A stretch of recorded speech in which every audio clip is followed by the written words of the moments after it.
ओशो का ये कथन, प्यार एक पक्षी है जिसे आज़ाद रहना पसंद है, प्रेम की सच्ची भावना को समझाता है। उनके अनुसार प्रेम को सीमाओं में बांधने से उसकी सुंदरता और गहराई खो जाती है।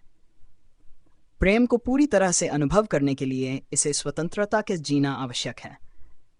ओशो मानते हैं कि प्रेम एक ऐसी ऊर्जा है जो किसी बंधन को सहन नहीं कर सकती। ये ठीक उसी प्रकार है जैसे एक पक्षी खुले आसमान में उड़ने के लिए बना है, न कि पिंजरे में कैद होने के लिए। नंबर 1, प्रेम में स्वतंत्रता का महत्व। ओशो कहते हैं कि सच्चा प्रेम तभी होता है जब उसे किसी प्रकार का बंधन नहीं होता। प्रेम की स्वाभाविकता तभी बनी रहती है जब हम अपने साथी को स्वतंत्रता देते हैं। जब हम प्रेम को अधिकार या बंधन में बदलते हैं तो वह अपनी असल भावना खो देता है। जैसे एक पक्षी खुले आकाश में उड़ता है, वैसे ही प्रेम को स्वतंत्रता चाहिए। नंबर 2, अधिकार जताने की प्रवृत्ति। ओशो मानते हैं कि जब हम किसी से प्रेम करते हैं तो अक्सर उस पर अधिकार जताने की इच्छा होती है। हम चाहते हैं कि वह व्यक्ति केवल हमारे लिए हो और किसी अन्य से न जुड़ा हो, लेकिन यह भावना प्रेम को सीमित कर देती है। सच्चा प्रेम कभी भी अधिकार की मांग नहीं करता। सच्चा प्रेम तभी संभव है जब दोनों एक दूसरे को अपनी स्वतंत्रता के साथ स्वीकार करें। नंबर 3, प्रेम में बिना शर्त के स्वीकृति। ओशो के अनुसार सच्चा प्रेम वह है जिसमें किसी प्रकार की शर्तें या अपेक्षाएं नहीं होती। जैसे पक्षी खुले आकाश में उड़ने के लिए स्वतंत्र है, वैसे ही प्रेम भी अपने आप में एक स्वतंत्रता का प्रतीक है। बिना शर्त प्रेम व्यक्ति को उसकी संपूर्णता के साथ अपनाने की शक्ति देता है, जिससे प्रेम का रिश्ता और भी गहरा होता है। नंबर 4, प्रेम में समर्पण और स्वीकार्यता। ओशो का मानना है कि सच्चे प्रेम में अपने साथी के प्रति पूरी स्वीकार्यता और समर्पण होता है। इसका मतलब यह नहीं है कि हम अपनी स्वतंत्रता खो दें या साथी की स्वतंत्रता को छीन लें, बल्कि सच्चा समर्पण स्वतंत्रता के साथ आता है, जिसमें दोनों को अपने अपने व्यक्तित्व को बनाए रखने की अनुमति होती है। नंबर 5, असल प्रेम की समझ।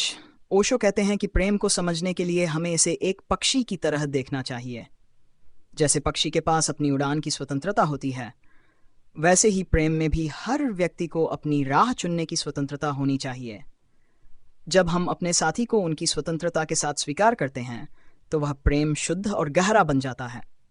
नंबर 6, प्रेम में स्वीकृति की कला। ओशो मानते हैं कि प्रेम का असली मतलब है स्वीकृति की कला को समझना।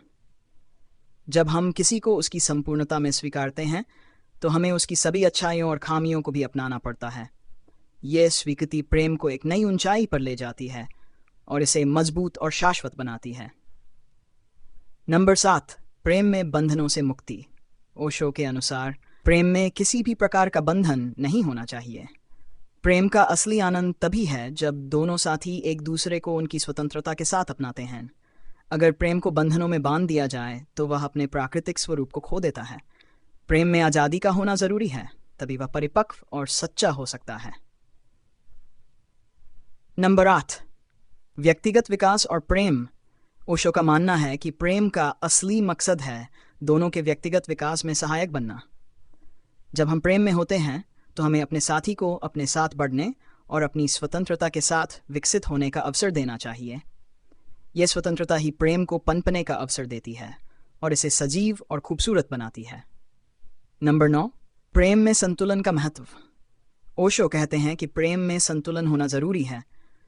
यह संतुलन दोनों की स्वतंत्रता को बनाए रखता है और प्रेम को गहराई और स्थायित्व देता है। जब हम प्रेम में एक दूसरे की स्वतंत्रता का सम्मान करते हैं तो यह संतुलन प्रेम को संतुष्टि और शांति की ओर ले जाता है।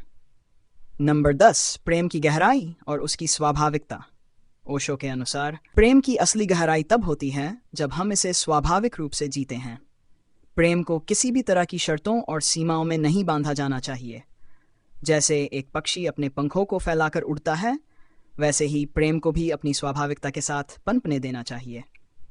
यही प्रेम की सच्ची गहराई है। ओशो का ये कथन हमें सिखाता है कि सच्चा प्रेम वह है जिसमें स्वतंत्रता और सम्मान हो। प्रेम को पिंजरे में नहीं बांधा जा सकता, बल्कि इसे खुले आकाश में उड़ने के लिए छोड़ देना चाहिए।